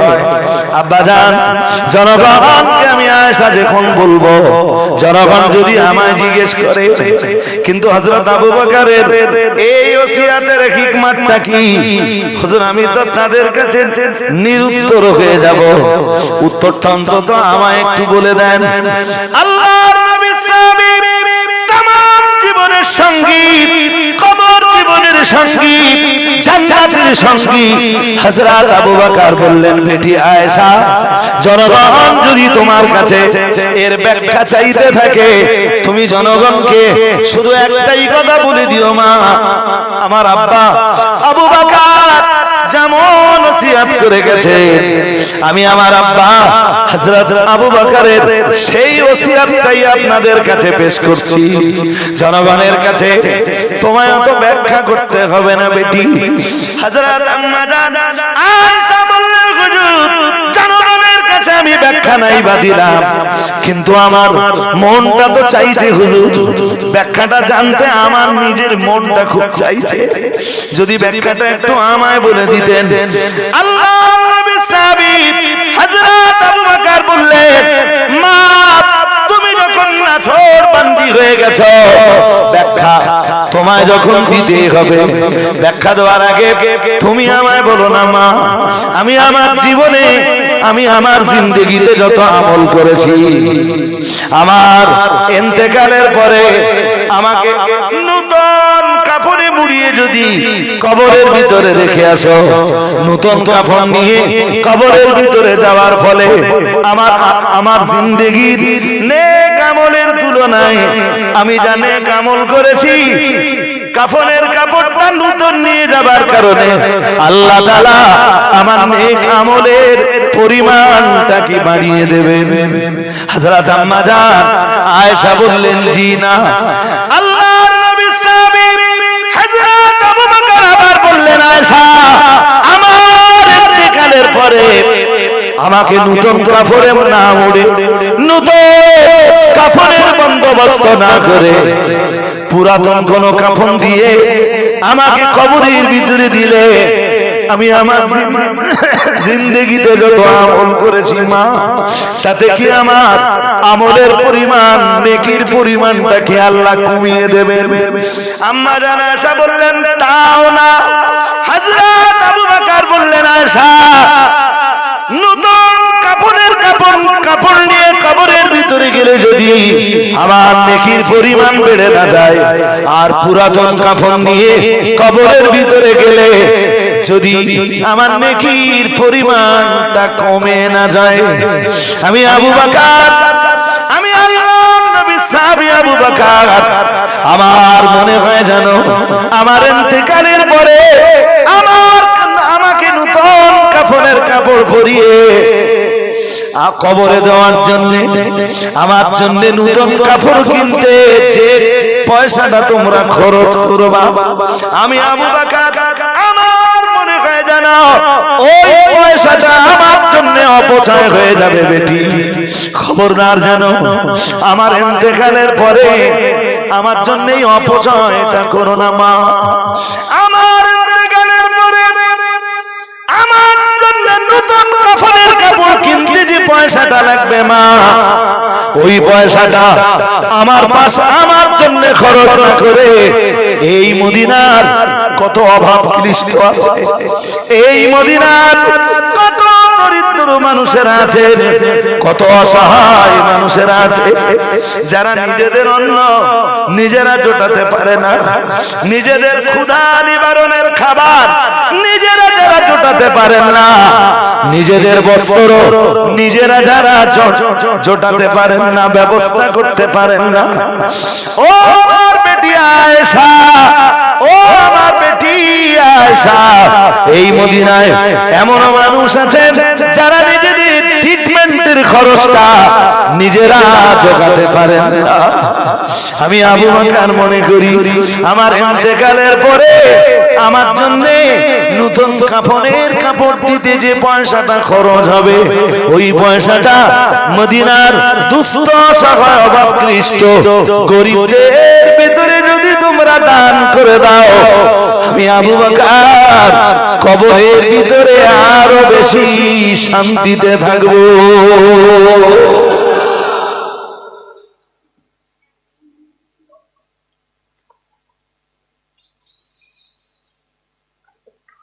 যদি এই কথাটা আপনাদের হৃদয়ে লাগে, এই কথাটা ভালো, আপনাকে এইটা বলবো না যে আপনি হযরত আবু বকরের মতো একটা ওসিয়ত করে যাবেন, কিন্তু এটা তো বলবো যে আপনার উপার্জনের একটা ভাগ ফি আমওয়ালিহিম হাক্কুম মালুম লিসাইলি ওয়াল মাহরুম। সাইল মানে ভিখারি, অভাবী, অভাবনিষ্ঠ, আর একটা মাহরুম বঞ্চিত যারা, তাদের জন্য আপনি বরাদ্দ করে দেন ইনশাআল্লাহ। বলুন বলুন ইনশাআল্লাহ। 200 টাকা আয় করেন তো 2 টাকা রেখে দেবেন। কি ভাববেন? আমার চেয়ে কষ্ট যারা আছে তাদের জন্য এই 2 টাকা। হযরতে জাবের এসে যেই বললেন, হুজুর আমার বাড়িতে আজকে আপনি মেহমান। সুবহানাল্লাহ। নবীজি বললেন, কবুল করলাম। মুসলমানের উপরে মুসলমানের 6 অধিকার। 6 অধিকারের ভিতরে এক অধিকার হলো ওয়াইজিবুহু ইদা দাআহু। কোন মুসলমান যদি, কোন ঈমানদার যদি আপনার দাওয়াত করে, সেই দাওয়াত কবুল করা, এটা মুমিনের উপরে, মুসলমানের উপরে মুসলমানের অধিকার। সুবহানাল্লাহ। আরেকটা মন দিলে, হ্যাঁ যদি পনের শাদী হয় তাহলে তো আপনাকে আরেকটু ভাবতে হবে যে আমি যাবো কিনা। কি ভাই সাহেব বুঝতে অসুবিধা হচ্ছে নাকি? এই যে ওয়াজার লম্বা করবো নি, তাই তো অনেকক্ষণ করে ফেলেছি, কাম ব্যাক করতে হবে না আমার? আমি সেই শুরুতে কি বলছিলাম মনে আছে আমার? হ্যাঁ, এইটা শুনে নিলে এবার প্রায় মিলে যাবে। দেখেন তো জাবের রাসূলকে দাওয়াত করেছেন, আর রাসূল পরে কখনই বললেন, শোনো সাহাবীরা, ও সাহাবীরা, আজ তোমাদের সকলকে আমার জাবেরের বাড়িতে দাওয়াত। আরেকটু মন খুলে বলেন, জাবের দাওয়াত করেছেন কাকে? আর নবী দাওয়াত দিচ্ছেন কাদেরকে? জাবেরের বাড়িতে খাবার কতটা মনে আছে তো? হ্যাঁ, যদি এরকম এত অল্প খাবার আপনার বাড়ি থাকে আর এত লোকের যদি দাওয়াত হয়, তো চিন্তা হবে না আপনার? জাবের ভাবছেন আমি তো দাওয়াত করলাম নবীরে, আর নবী দাওয়াত দিলেন সবাই রে। হযরত জাবের রাসূলকে বলেই ফেললেন, বললেন, হুজুর এই এত মানুষ আমার বাড়িতে দাওয়াত দিলেন হুজুর, তো আমার বাড়ির খাবার তো অল্প হুজুর, একটা ছোট্ট ছাগলের বাচ্চা আর অল্প কটা জব। নবীজি বললেন, এই জাবের, তুমি কাকে দাওয়াত করেছো? হুজুর আপনাকে। তাহলে আমার মেহমান নওয়াজির ব্যবস্থাপনা তুমি করো। সাহাবীদের সবাইকে তুমি দাওয়াত করেছো? জাবের বললেন, না না হুজুর। নবীজি বললেন, দাওয়াত কে করেছে? হুজুর আপনি। তাহলে আমি যাদের দাওয়াত করেছি আমি তাদের ব্যবস্থাপনা করব। তুমি আমার দাওয়াত করেছো, আমার ব্যবস্থা তুমি করো, মেহমান নওয়াজি। আর আমি যাদের দাওয়াত করেছি তাদের ব্যবস্থা। যদিও এখানে আর একটা প্রশ্ন ছিল, কিন্তু সাহাবী তো আর করলেন না, বলেন হুজুর ঠিক আছে, জায়গা হচ্ছে না ভাই সাহেব, তাই তো? এবার ছেড়ে দেওয়ার সময় হয়ে গেছে। এমনি ভিতরে জায়গা যদিও আছে, তার তো ঢুকবার পারমিশন নেই। এই ছোট ভাই দেখো না, ভেতরে ঢুকতে পারো, কোনো মূল্যে ঢুকতে পারলে জায়গা কোনো না কোনো জায়গা হয়ে যাবে। বাট গেজাগেজি হলে বলো, আমার এই যে কথা বলে বোঝাচ্ছি আর আমি বোঝাতে পারবো না। জাবের বললেন, ঠিকই আছে হুজুর। নবীজি বললেন, শোনো জাবের, বাড়িতে যাও, বাড়িতে যে তোমার স্ত্রীকে বলো ছাগলের গোশত রান্না করতে, কিন্তু গোশতের হাঁড়িটা চুলো থেকে নামবে না। সুবহানাল্লাহ। আমি না যাওয়া পর্যন্ত নামবে না। আর এই জবগুলো পেশাই করে আটা বানিয়ে খামির বানাতে বলো। হ্যাঁ, আমি না যাওয়া পর্যন্ত ওই খামির থেকে রুটি হবে না। আমি যাব, তারপর রুটি শুরু হবে। আর আমি যাওয়ার পরে হাঁড়ির ব্যাপারে সিদ্ধান্ত হবে। হাঁড়ি এখন উনুনেই থাকে। নবীজি ঠিক সময় মতো গেলেন হযরত জাবেরের বাড়ি। সুবহানাল্লাহ। আরেকটু মন খুলে বলেন। জাবেরকে বললেন সেই গোশতের হাঁড়িটা, ভাই সাহেব এদিকে মন দিতে হবে, বললেন সেই গোশতের হাঁড়িটা হযরত জাবের রাসূলকে নিয়ে গেলেন। তো রাসূলুল্লাহ আমার দিকে তাকান, আমার দিকে তাকান, এই যে একটু থুতু বার করে ওই হাঁড়িতে মিলিয়ে দিলেন গোশতের সাথে। লাভ মুবারক, কি বলে ওরে, মিশিয়ে দিলেন আর বললেন সেই খামিরের পাত্রটা, বললেন হুজুর এই তো, আবার একটু নিলেন ওটা লাগিয়ে দিলেন। রাসূলের এই থুতুতে এত বরকত হলো, খন্দকে যত সাহাবীরা ছিলেন সবাই একসাথে এলেন না, ওই গ্রুপ ভাগ করে করে এলেন, খেয়ে চলে গেলেন, একদম পেট ভরে সবাই খেলেন। রাসূলুল্লাহও খেলেন, জাবেরের পরিবারের সদস্যরাও খেলেন। হযরত জাবের বলেন খামির যতটা বানানো হয়েছিল ততটাই খামির থেকে গেল, আর গোশত যতটা রান্না করা হয়েছিল হাঁড়িতে গোশত ততটাই থেকে গেল।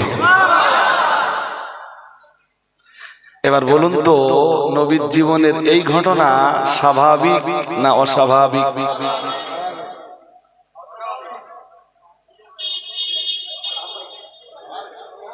যদি বলি স্বাভাবিক যদি হয় তাহলে তুমি কালকে বা আমি কালকে এই মানে খাবারের পাত্রে দিয়ে দেখি কিছু হয় কি স্বাভাবিক? হ্যাঁ কে বললে, কে বললে? আপনি বলেছেন স্বাভাবিক হলে মুজিজা হবে না।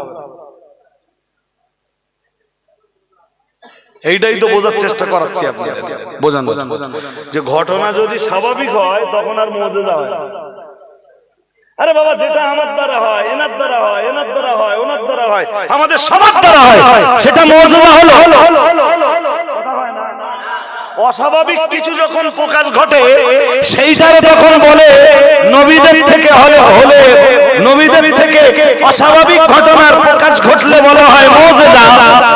আর কি অস্বাভাবিক ঘটনার প্রকাশ যদি ওলিয়া উলিয়াদের থেকে ঘটে তখন সেইটাকে বলে কারামত। এ তো আশ্চর্যজনক ঘটনা।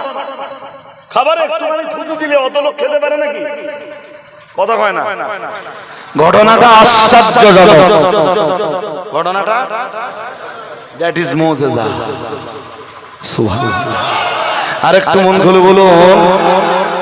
এক হাদিসে আসছে, আমি বক্তব্য বাড়লে হবে না, আমার তো গোটাতে হবে বক্তব্য। এক হাদিসে এসছে নবীজি বলেন ইন্নী লা আরিফুল হাজারা বিমাক্কাতা। মন দিয়ে শুনুন, আমি বলেছিলাম যে সুরের দিকে তাকালে হবে না। আল্লাহ পাক নবী জানিয়েছেন, ও সাহাবীরা মনে রাখো, ইন্নী লা আরিফুল হাজারা বিমাক্কাতা। প্রিয় নবী মুহাম্মদুর রাসূলুল্লাহ সাল্লাল্লাহু আলাইহি ওয়াসাল্লাম নবী আমার জানিয়ে দিয়েছেন, নিশ্চয়ই আমি চিনি ওই পাথরকে, মক্কাতুল মুকাররমার ওই পাথরটাকে আমি আজও চিনি।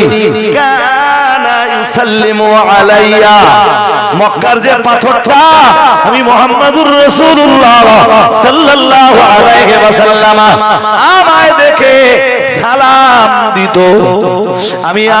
আমি বিশ্বনবী আজ মক্কার ওই পাথরটাকে চিনি। আরেকটু মন খুলে বলেন, পাথরে কি করে? সালাম দেয়। আমাদের দেয়? কারে দেয়? স্বাভাবিক, জোর করে বলে না। দ্যাটস মিন মুজিজা। কি? হ্যাঁ, সাহাবীদের কাছে পানি নেই, সাহাবারা নামাজ পড়বেন। হুদায়বিয়ার সন্ধির সময় সাহাবীদের কাছে পানি নেই, সাহাবারা এসে অভিযোগ করলেন, শিকায়াত, বললেন হুজুর নামাজ পড়বো, পানি নেই। একজনের কাছে অল্প একটু পানি থাকতে পারে, একটা পাত্র নিয়ে এলেন সাহাবীরা, বলেন হুজুর এই পাত্রটায় অল্প একটু পানি আছে, কিন্তু এই পানি তো এই 1400 সাহাবী উযু করবার জন্য যথেষ্ট নয়, পিপাসা নিবারণের জন্য যথেষ্ট নয়। রাসূলুল্লাহ ওর ভিতরে হাত ডুবিয়ে দিলেন, আঙ্গুলি ডুবিয়ে দিলেন, ব্যাস রাসূলের এই আঙ্গুলের ফাঁক দিয়ে পানির ঝর্ণা বার হতে লাগলো। আর একটু মন খুলে বলুন। চলুন তো আমরা এই গ্লাসে হাত দিয়ে দেখি ঝর্ণা বেরোয় কি। জোর করে বলেন, পানি যা ছিল হাতে লেগে খানিকটা কমে গেল কিনা? আরে হ্যাঁ না কিছু বলেন। পানি যা ছিল হাতে লেগে কমে গেল কিনা? আর নবী হাত আঙ্গুল ঢুকিয়ে দিয়েছেন, আঙ্গুলের ফাঁক দিয়ে ঝর্ণা বার হচ্ছে। সাহাবারা পিপাসা নিবারণ করলেন। এই হাদিসটা না ঘুরিয়ে ফিরিয়ে বিভিন্ন ভাবে এসছে। 1400 সাহাবা ওই পানিতে উযু করলেন। আরেকটু মন খুলে বলে, ঘটনা স্বাভাবিক না অস্বাভাবিক? অস্বাভাবিক হওয়ার কারণে, ঘটনা আশ্চর্যজনক হওয়ার কারণে এটাও আমার নবীর জীবনের এক মুজিজা। আরেকটু মন খুলে বলে, আরো আওয়াজ দিয়ে বলেন। চলুন কামব্যাক করি এবার গলার কথা মনে করে দেখুন। তাম দুনিয়ার মুফাসসিরিন হযরতরা লিখেছেন আমাদের নবী উম্মি। আমাদের নবী কি উম্মি? আর ব্যাখ্যা করতে যে তারা লিখেছেন তাম দুনিয়ার মুফাসসিররা নবীর উম্মি হওয়াটা, মন বাইরে দিলে হবে না, এই কথা বুঝবেন না। বলো, নবীর উম্মি হওয়াটা, বিশ্ব নবীর উম্মি হওয়া বা নিরক্ষর হওয়াটা, অক্ষর জ্ঞান সম্পন্ন না হওয়াটা, এটা বিশ্ব নবীর জীবনের এক মুজিজা। আরেকটু মন খুলে বলেন, চন্দ্র বিদীর্ণ হওয়া যেমন নবীর এক মুজিজা। নবীর এক মুজিজা। খাবারে থুতু লাগিয়ে দেওয়ার কারণে খাবার বেড়ে যাওয়া যেমন নবীর এক মুজিজা। পাথরে নবীকে সালাম দেয়, এটা যেমন এক মুজিজা। এরপরে আরেকটা কি বলেছিলাম বলুন? পানির পাত্রে হাত দিলে আঙ্গুলের ফাঁক দিয়ে ঝর্ণা বার হওয়া, ওটাও যেমন এক মুজিজা। ঠিক ঠিক তথাই বছো ইমামুল মুত্তাকিন, সাইয়্যিদুল মুরসালিন, শাফিউল মুযনিবিন, রাহমাতুল লিল আলামিন মুহাম্মাদুর রাসূলুল্লাহ সাল্লাল্লাহু আলাইহি ওয়াসাল্লামের জীবনে যত মুজিজা আছে তার ভিতরের এক মুজিজা হলো আমার নবীর উম্মি হওয়া, আমার নবীর নিরক্ষর হওয়া, আমার নবীর জীবনে অক্ষর জ্ঞান সম্পন্ন না হওয়া। এটা আমার জীবনে, আমার নবীর জীবনের এক মুজিজা। আর একটু মন খুলে বলুন, তিনি কারোর কাছে একটা অক্ষর পড়েননি, কারোর কাছে একটা অক্ষর শেখেননি, অথচ কিয়ামত পর্যন্ত যত মানুষ আসবে আল্লাহ সবার জন্য তাকে মাস্টার করে পাঠিয়েছেন। সবাই তো লেখাপড়া শিখে মাস্টার হয়, কি কৃতিত্ব আছে তাদের? যারা লেখাপড়া শিখে মাস্টার হয়, লেখাপড়া শিখেছো মাস্টার হয়েছে। মাঠের কোন রাখাল লেখাপড়া না শিখে তো মাস্টার হয়। পৃথিবীর একজন কারোর কাছে না পড়ে, কারোর কাছে না শিখে, পৃথিবীর কারোর কাছে না শিখে, কারোর কাছে পড়াশোনা না করে তিনি তাম পৃথিবীর মাস্টার হয়েছে, তিনি মুহাম্মাদুর রাসূলুল্লাহ। এটাই নবীর জীবনের মুজিজা।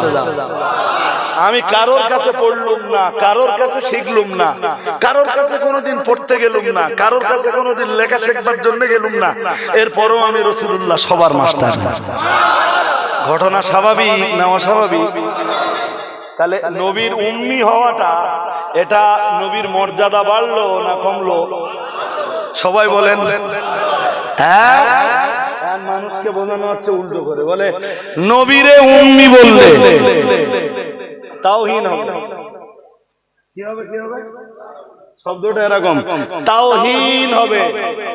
হুজুর একটু যদি হুশটাল থাকতো এই কথাটা মুখ দিয়ে বার হতো না, এই কথাটা মুখ দিয়ে বার হতো না। কেন? তার কারণটা শুনে নেন। কোরআনুল কারিমে আল্লাহ নিজে নবীকে উম্মি বলতেছেন, ওটা নবীর গুণ। ওটা নবীর কি? জোর করে বলে না। কেউ যদি কোরআনে আল্লাহ কর্তৃক বর্ণিত নবীর কোন গুণকে অস্বীকার করে, বুঝে উত্তর দেবেন। কোরআনুল কারীমে বর্ণিত কেউ যদি নবীর কোন গুণকে অস্বীকার করে, কোরআনের একটা শব্দ বা একটা অংশ হলেও সে অস্বীকার করলো না। আরে হ্যাঁ না বলবেন তো, অস্বীকার করলো না, আর অস্বীকারের পরিণতি কি হবে?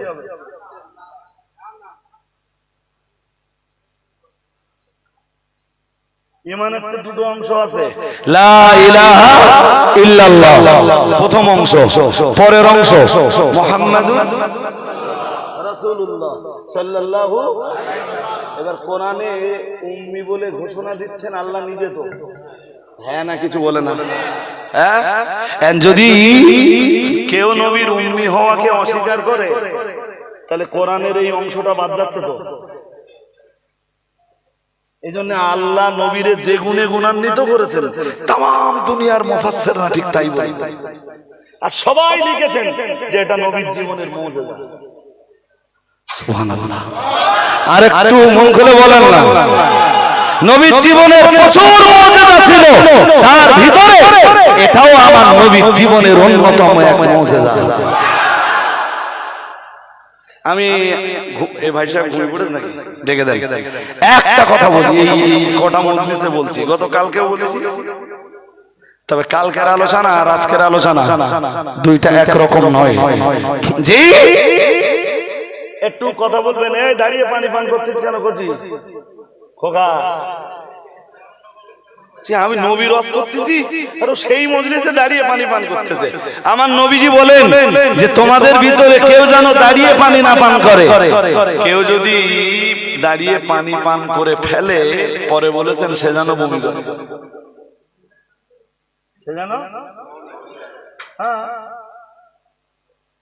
কথা বুঝতেছেন নাকি?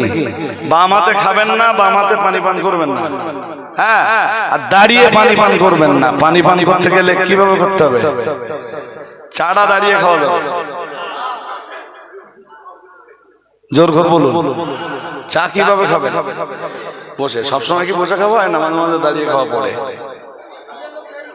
চায়ের কাপ মানে চায়ের কাপ বাম হাতে আর ডান হাতে সিগারেট। এদিকটা এক টান মেরেলে এখানে আবার এক টান দিচ্ছে। এও একটা মুসলমান। আল্লাহ বুঝবার ক্ষমতা দান করুন। বলুন আমিন। বলুন না আমিন। এবারে একটা কথা আপনাদের জিগাবো, একদম আজকের ওয়াজের শেষ কথা। কি জিগাবো? অহংকার ভালো না খারাপ সবাইকে বলতে হবে। একটু একটু খারাপ না পুরোপুরি খারাপ? পুরোপুরি খারাপ। আচ্ছা এবার বলুন, এই ভাই যদি অহংকার করে ভালো না খারাপ? খারাপ। ইনি যদি অহংকার করেন ভালো না খারাপ? আমি যদি করি, মুফতি সাহেব যদি করেন, কোন পীর সাহেব যদি করেন তাও খারাপ। ভারতের প্রধানমন্ত্রী যদি করে, আমেরিকার রাষ্ট্রপতি যদি করে, খারাপ। অহংকার সবার জন্য খারাপ, রাইট? জোরাবাজে বলে একজনের জন্য ভালো অহংকার। কে তিনি? আল্লাহ। কে তিনি? তাহলে সবার জন্য যেটা খারাপ, আল্লাহর জন্য সেটা ভালো। হাদিসেই আসছে, আল্লাহ নিজে বলেন হাদিসে কুদসিতে, অহংকার আমার চাদর। অহংকার আমার, যে অহংকার করলো আমার চাদর ধরে ফেলে। শুনেছেন না আপনারা? আরে হ্যাঁ না বলেন।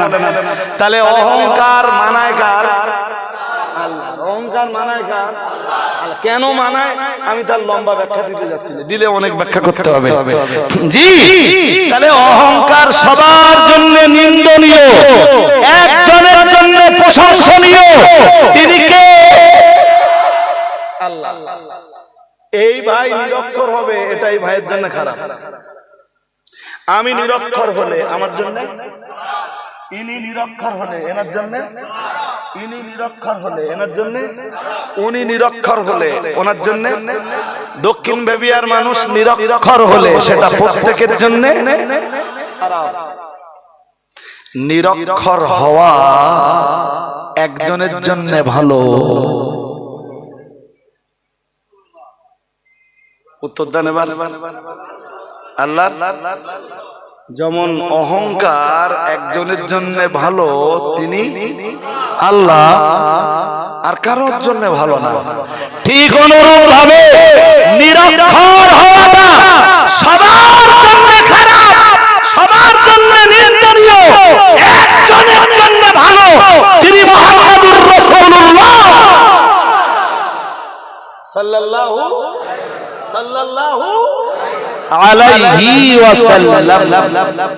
কারোর কাছে পড়ালেন না আল্লাহ নবীকে, কারোর কাছে লিখতে পড়তে শেখালেন না, নিজে দায়িত্ব নিলেন, নিজে নিজে নিজে দায়িত্ব নিলেন। হ্যাঁ হ্যাঁ, হাদিসে আছে, বুখারী খুললে পাওয়া যাবে, নবীর জীবনের এক আধবার লেখার প্রমাণ পাওয়া যায়। মুহাদ্দিসিনরা বলেছেন সেটাও রাসূলের মুজিজা। সেটাও কি? জোর করে বলে না। হাদিসের ব্যাখ্যা আমি দেব না মুহাদ্দিসিনরা দেবে? কোরআনের ব্যাখ্যা আমি দিলে হবে না মুহাদ্দিসিনরা মুফাসসিরিনরা যেই ব্যাখ্যা দিয়েছেন সেই ব্যাখ্যা দেওয়া লাগবে? গোমড়াগুলো রেখে গিয়ে বোঝাই বলে দিন। আমার কথা বুঝতেছেন না? গোমড়াগুলোরে বোঝানোর রাস্তা আছে আর আমার কাছে নেই। নেই নেই, যা মনে আসতেছে তাই ব্যাখ্যা। আমি এই যে ব্যাখ্যাটা দিলাম যে অহংকার সবার জন্য খারাপ, আল্লাহর জন্য ভালো বলেছি না? এই উদাহরণ আমার না, জানেন কার? জানেন? কথা বলেন। এই উদাহরণ দিয়েছে দুনিয়া বরেণ্য কোরআন বিশারদ, দুনিয়া বরেণ্য মুফাসসির, দুনিয়া বরেণ্য কোরআনুল কারীমের ব্যাখ্যাকার, কোরআনুল কারীমের বিশ্লেষক হযরত আল্লামা মাহমুদ আলুসি রাহমাতুল্লাহ আলাইহি তাফসীরুর রুহুল মানির ভিতরে ওই নিরক্ষর নবী, উম্মি নবী নিয়ে আলোচনা করতে করতে করতে করতে একটা পর্যায়ে এসে উনি লিখছেন যে অহংকার যেমন সবার জন্য খারাপ, আল্লাহর জন্য ভালো, নিরক্ষর হওয়াটা সবার জন্য খারাপ, একজনের জন্য ভালো, তিনি মুহাম্মদুর রাসূলুল্লাহ। এই উদাহরণ আমার না মুফাসসিরিন কেরামের? There is no doubt. দেখতে চান? কেউ যদি দেখতে চান আজকে বাড়ি যে প্লে স্টোর থেকে বা গুগল থেকে তাফসীরে মারিফুল কোরআনের বাংলা ডাউনলোড করুন। কি তাফসীর বলেছি? কথা বলেন। কি তাফসীর বলেছি? মারিফুল কোরআন বাংলা আছে, সম্ভবত ৪র্থ খণ্ডে পাবেন, আমার ঠিক মনে নেই। কোন আয়াতের ব্যাখ্যায় পাবেন সেটা বলে দেই। সূরা আরাফের ১৫৭ নম্বর আয়াতের ব্যাখ্যায়। ঠিক আমি যা বলছি এই কথা লেখা আছে। কোন কথা বলুন তো? যে নিরক্ষর হওয়া সবার জন্য খারাপ, নবীর জন্য কি ভালো।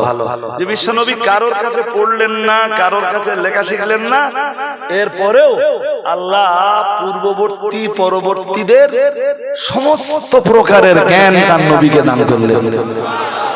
আরেকটা মন খুলে বল, অন্যরা লেখাপড়া শিখে জ্ঞানী হয়, নবী লেখাপড়া না শিখে পণ্ডিতের পণ্ডিত। আকাশের নিচে, আল্লাহর আকাশের নিচে, আল্লাহর জমিনের উপরে বিশ্ব নবী নিরক্ষর হওয়া সত্ত্বেও নবীর চাইতে বড় কোনো পণ্ডিতের জন্ম হয়নি। আমার নবী মানুষের কাছে লেখাপড়া না শিখেও আকাশের নিচে আল্লাহর জমিনের উপরে সর্বকালে সর্বযুগে সর্বশ্রেষ্ঠ পণ্ডিত। আরেকটু মন খুলে বলেন না, কথা কি বুঝতে অসুবিধা হয়েছে? সুতরাং আকীদা ঠিক করতে হবে। আকীদা জোর করে বলুন, আকীদা নবীর ব্যাপারে আকীদা ঠিক করতে হবে। জি, মাঝে মাঝে লজ্জায় মুহ্যমান হয়ে যায়। এই যে এই উম্মি শব্দ নিয়ে যখন আমার দেশে বিতর্ক চলতেছে, বেশ কিছু আলেমরা বিতর্ক চালাচ্ছে না বুঝে। আমি সেই পিরিয়ডে কোরআনের বহু তাফসীর ঘেটেছি শুধু উম্মি শব্দটা নিয়ে। সে ভাই একটা দুটো না, এবং শুধু তাফসীর ঘেটেছি না, তথ্যগুলো সব জোগাড় করে নিয়েছি, সব আমার এর ভিতরে আছে। জি, তথ্যগুলো সব জোগাড় করে নিয়েছি। সে তথ্য দেওয়ার জন্য দরকার হলো ধৈর্য। যেমন আমার ধৈর্য তেমন আপনাদের ধৈর্য। দেখতে দেখতে আল্লাহ শুকরিয়া যে যে 2 ঘন্টা পার করে ফেলেছি। জি ওই বোধহয় 12টা যেই টপকেছে সেই এসছি মাইকে, আর সেখান থেকে নিয়ে এ পর্যন্ত দেখতে দেখতে 2:19 হয়ে গেছে। আলহামদুলিল্লাহ বলুন। আর আমি যখন এসেছিলাম তখন তো মানুষজন এর 3 ভাগের 1 ভাগও ছিল না, 5 ভাগের 1 ভাগ। তো আল্লাহ শুকর এখন ভরা মজলিস, আপনাদের যেটা দরকার ছিল চেষ্টা করেছি এই এতটা রাত্রে আপনাদের অধিকার নষ্ট না করার। এখন একটু কাজ আছে ভাই, মিনিট 10 হাঁটলি 10-15 এই মজলিসে গতবারও আমি কালেকশন করেছিলাম। তবে আপনাদের বলবো যখন আমার দাওয়াত করবেন কালেকশনটা না করলে আমি খুশি হই না, আমার দিয়ে না করালে আমি খুশি হই, কারণ আমি এমনি কালেকশন ভালো করতে পারি না ভাই। আর সিস্টেম হলো যার কাছে ওয়াজ শুনবেন তার জন্য কালেকশন ফেলে রাখবেন।